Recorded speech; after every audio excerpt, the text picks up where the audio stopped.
Hi guys, welcome back to session 81 of Java Full Stack Made Easy. We were discussing about Spring Boot, and in the previous session we have actually set up a Spring Boot project for developing a REST API. So let's just have a recap of what we have done in our previous session. So if you remember, I have created a controller and we have spoken about the REST controller, the concept of get mapping and the concept of post mapping as well.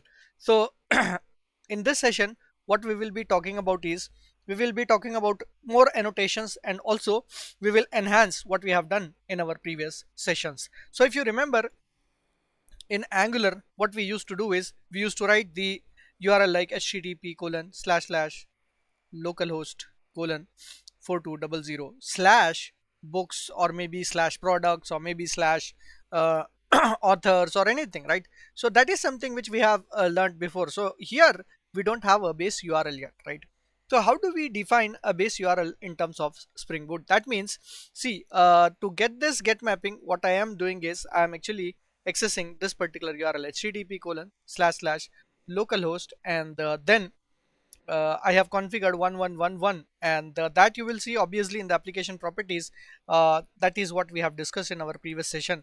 If we change the server port, then the server port has to be used. If we don't change it, by default it is going to be 8080. So if I want to access this endpoint, I have to access this http localhost 1111. Similarly, if I'm accessing this post mapping, I will be accessing it on 1111. So my main concern is that I want to just not end it with the port number. I also want to have a URL after that. So let us first understand how do we do that. And also one more important point, there is a possibility that your REST API might have more than one get mapping, right? So let's say this is get mapping 1 and get mapping, right? So let's call it as my first REST API get method new. So in such cases, what happens? So you cannot have two mappings which has the same URL. So let us first run this and see what happens, right? So I would like to run the REST API application, right? So when I run this, you notice that I'm getting an exception here. So the exception is because of the mapping itself. So the mapping is ambiguous now. So to get mapping, there are two methods that are mapped with the same URL. Error creating bean with the name, request mapping, handler mapping, defined in class path, resource. So you can see that there is ambiguous mapping. We cannot map these two get mapping, because when somebody hits this particular URL, whether this particular endpoint has to be executed or this endpoint has to be executed, that will be a confusion. And to resolve that confusion, we can simply put in the URLs here. Like for example, this is gonna be test, and if I save it now, if I run this piece of code, the REST API application, we can see that here, the REST API application, now there is no ambiguous mapping, so it runs fine. So now if I test this on Postman, it will work fine. So I'll basically will be having two endpoints. One is localhost, next one localhost 1111 slash test. So two endpoints will be given to us. So if I hit this particular endpoint, I'll get the previous one, which is this one. And if I want to access this, I have to write a slash test on this. That's because I have added it here. So if I hit a slash test this particular URL, so I'll get a second get mapping method. So that way, if you have more than one get mapping, then you have to have a different URL for it, right? And if you remember, in all our previous sessions, like we used to have the heroes for superheroes and all that, I have created it that way, right? So I want to have some base URL for cars and all, we have tested it. So I want to have a base URL like that here. So is there a possibility to get in the base URL? Yes, it is possible by introducing another annotation that is called as the request mapping. And here itself I can give the base URL. Let's say the base URL is gonna be books for us, and if I save it now, and once again if I stop and run it, always Spring Boot applications has to be stopped and we have to rerun it, because it will, if we don't stop it and start it again, it is going to start a new instance of a Spring Boot application. So that will obviously conflict with the same port, since we have not changed the port. So it is going to give us an error. So always stop your Spring Boot application and rerun it. Now that I've given a request mapping books here, so my URL, that is slash test, will be invalid now. So you can see that there is this URL is invalid 404, and even this URL, that is just slash 1111, that will also be invalid. That is because I have included a base URL that is going to be books in our case. So if I write the books now, you can see that the first get mapping is working, and if I hit books slash test now, it works perfectly fine. So that way we can make use of this request mapping that gives us the base URL. And if you want to hit this particular get mapping, you have to write books here. And if you want to access this particular endpoint, you have to access it like this. Fine. So I hope you have got to know the usage of this get mapping and passing in the URL there, and also passing in the base URL. So I will send this controller to you, and after that we will enhance the things more. So this is day 81, demo 1 at the rate request mapping and base URL. Okay, so this is just the only the thing that I'm passing you is the controller, because the controller is the only thing that I have modified. And you have to ensure that the controller is part of the same base package that you have created, because by default Spring Boot scans that particular package. So that's fine. Now also notice one more point is that whenever I'm retrieving some data, I'm retrieving it just as a string, right? So why we have studied before that a REST API has a standard data format, that is JSON, right?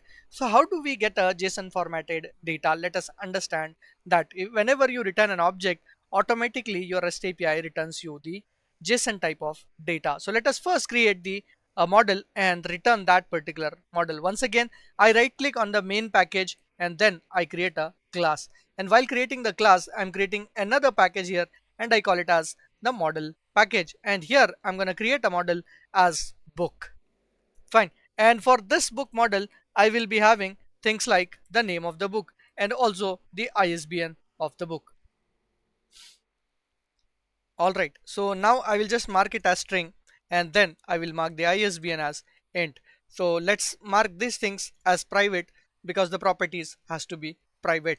And there are various ways to avoid this boilerplate code that I am writing. So maybe in the future tutorials, I will tell you how do we avoid writing this boilerplate, that is writing the getter setters and creating constructor with argument, creating the two strings, and all that can easily be avoided either by using the Lombok dependencies or by using records in Java. So we will see that in our later session, but as for now, let us generate the toString method, getter setters, and the constructor with arguments. So now that I'm using the old way of having a boilerplate code.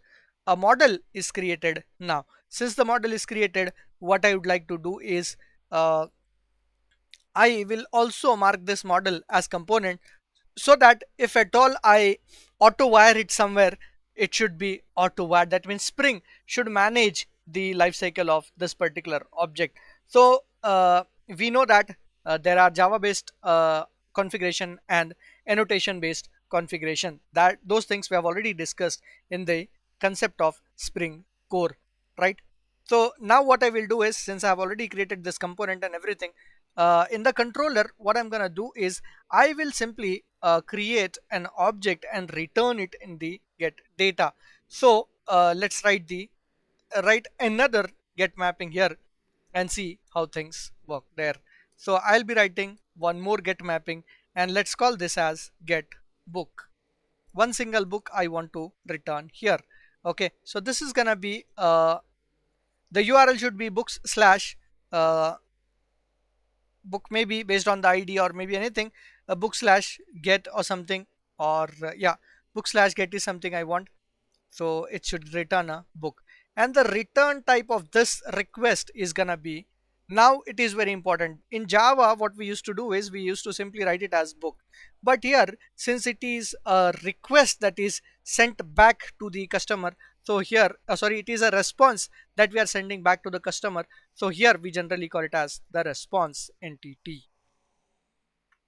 So it should be, this is the standard how we do it in the REST APIs. So it should be a response entity of type book. What is the advantage of returning a response entity of type book rather than just returning a simple book? Let us understand that here. So I will be returning something like a new response entity, and the book has to be returned. So let us return that. A new response entity of type book has to be returned, and then this new response entity takes two argument. Now what are those two argument that has to be passed when we are passing a response entity?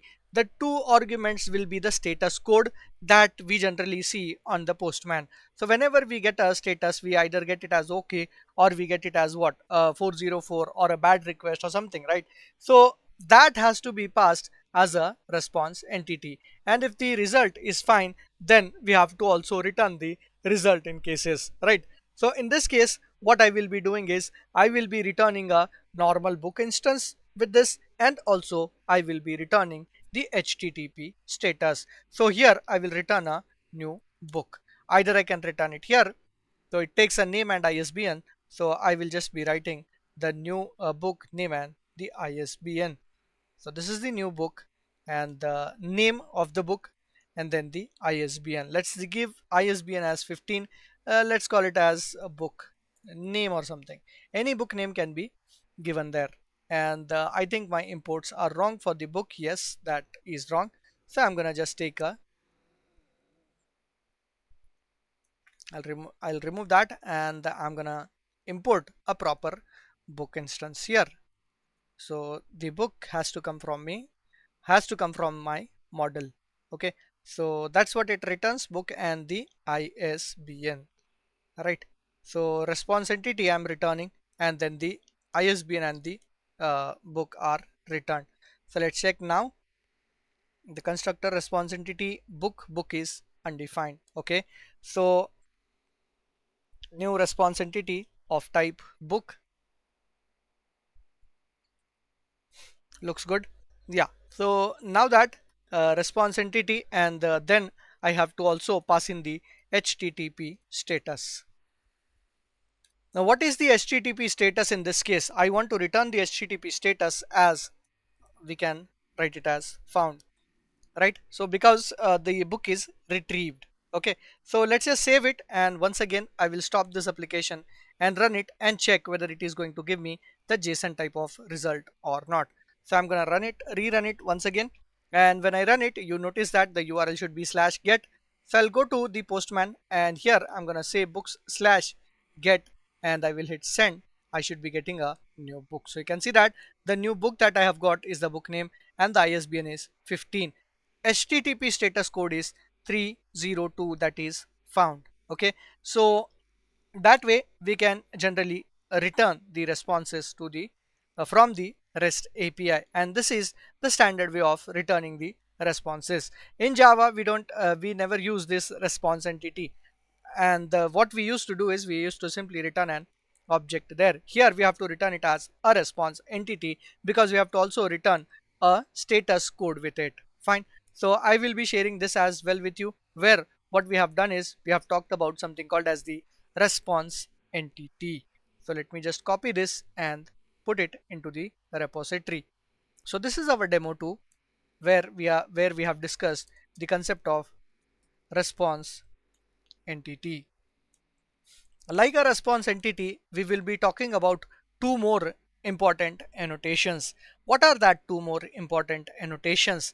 So suppose if you remember, I want to search a book maybe based on the ID, right? So I might give like ID 1, 2, or ID 3, ISBN. Basically ID means ISBN. So I want to search a book based on the ISBN, or maybe I want to search the book based on the name of that book and all.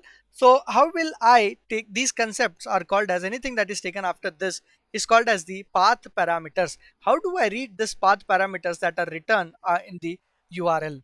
So that is our next challenge. How are we going to read the path parameters, the path variables that are actually passed to the endpoint? So let us now understand how do we do that. Suppose for example, in future I want to search a book based on the name of the book, and I would like to do a get by name.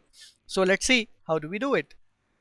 So this is there. I want to have another get mapping here. So I'll write a get mapping and books slash there will be a path variable now.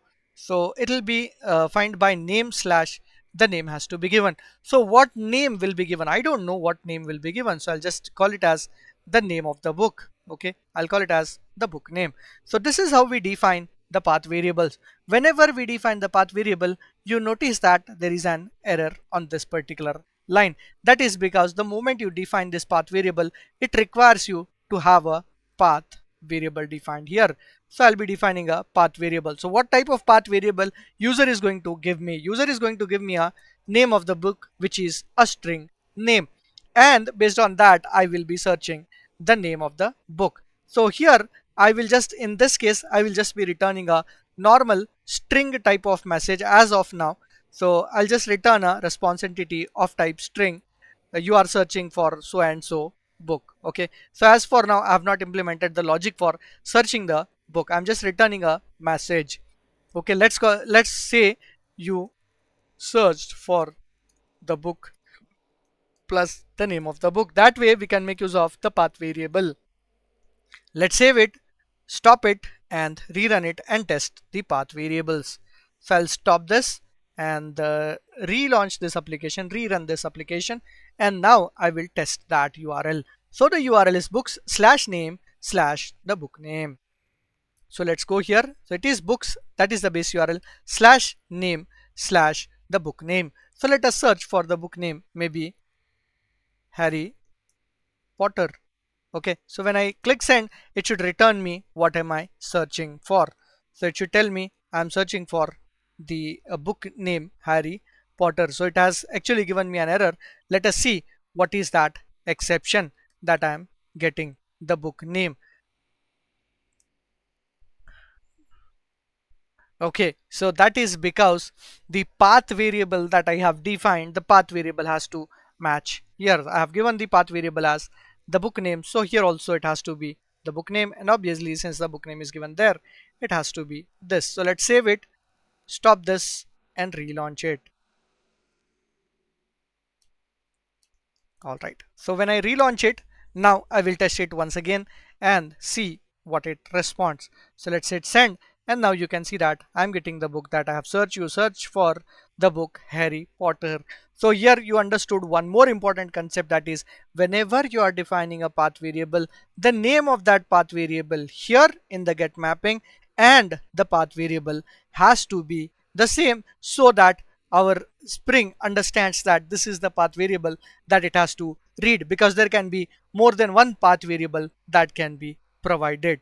Hopefully the concept of path variable is clear to you. The what is the use of path variable? The use of path variable is to read the path parameters or the path variables provided during the runtime by the user through this URL. Okay, so let me share this controller as well with you. Now with this controller, I will also be sharing you the book object. So this is the response entity demo 3. Let's call it as @path variable.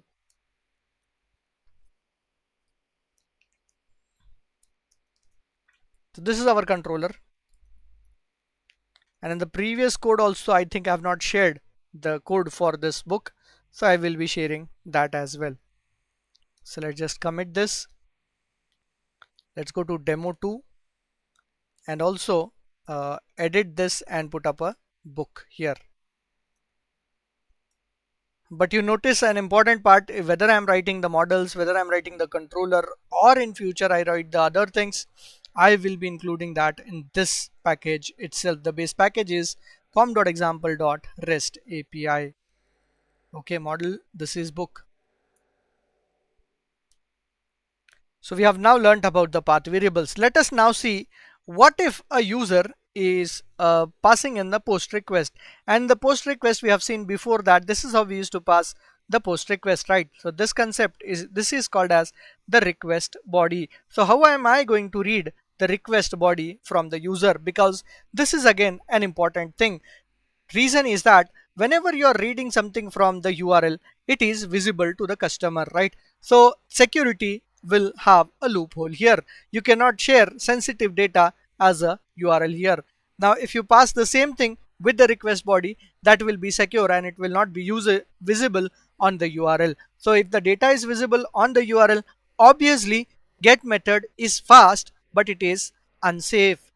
Whereas the post method is slow, but it is safe. Why is it slow? Because it has to embed, or you can say it has to restrict the data from being visible. Okay, so that the data has to be encrypted. That's why post method would slightly be slow, get method will be little faster comparing to the post method. But a get method will be used when you have non-sensitive data. If you have a highly sensitive data, always use a post method to pass the data. So now we want to read the data inside a post method. That means I want to read the details of the books from the customer. So the customer is going to post a book to me and it is going to be book slash add, and I'll just be marking that as book slash add. And the response entity, whenever somebody adds a new book, the same book has to be returned back to the customer. So I will take the response entity of type book here for the post mapping as well. So I'll change the return type of this method and mark it as response entity of type book. So let's call it as save book or post book or something. Okay, so let's call it as save book. Now, the return type obviously has to be a new response entity of type book. It is going to be a new response entity of type book. And here I will take whatever the user is given and I will return a HTTP status as uh, HTTP status as OK. Okay. Now what I will do is I will read the details from the user, because the detail about the superhero was provided in the body like this when we were talking about the post method. Similar thing I want to implement with my uh, own REST API. So let's see how do we do it. So to read the data from the user, we have another annotation called as the request body, and whatever you want to read, that type of request body has to be given. So let's just use a @request body. Now request body is of what type? Request body is of type the book. So user will be giving us the book. The same book I want to return back to the user, so I will simply write the book here. So what I can do with the book that is provided by the user, if I have a database, I can store it into a database. If I have an array also, I can store it into array or a list or anything. Maybe in my future examples, I'll be showing you how do we read the book from the user and store it into a list. Now let's just save it and once again relaunch this and see whether we will be able to send the book as a request body to the API and get the same book or not. So I'll just run this and now it's a post method. Let's go ahead and see how do we deal with the post method now. So I'll just change the method from get to post, and now the post method is all about what? Books slash add. Now I have to pass in the body, raw type, JSON type data, and then I have to pass in the uh, book details. So the book details includes what all things? The book details include these properties that I have defined here in the book, which is just ISBN and the name. So that is something which I have to pass. So I will be passing two properties, the ISBN and the name. ISBN is gonna be, let's say, 100 and the name of the book. So let's write a name as well. So name I'm passing here as uh, book from postman. Okay, so that is something I'm passing here. When I send this, it has to go to the controller, it has to be read here, and once we read it here, I have to return it back to the customer. That means that has to be visible here as a response body as well. Okay, so response entity, let's run it and see. This is our request body that I'm sending, and what I get here is gonna be the response entity.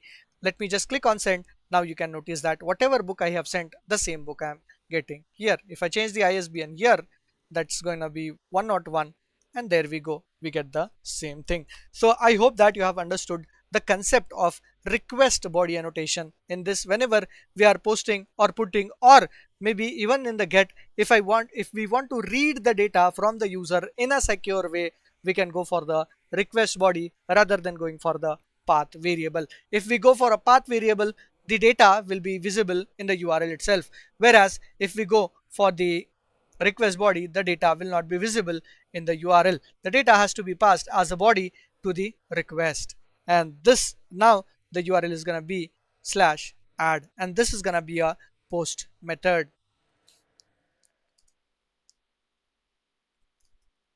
Okay, so let me share this as well with you. So this is demo 3. It is about the request body. Sorry, this is demo 4. It is about at the rate request body annotation. So both path variable and the request body are used to read the data from the user, and the path variable is generally used in the get request, whereas the request body is used in the post request. But it is not mandatory that you have to use only request body only in the post request. You can do it in the get request as well if you want a secure data to be taken. So this is my controller, and I hope that in this session we spoke about three important things, that is the concept of request mapping, the concept of response entity, and the HTTP status code.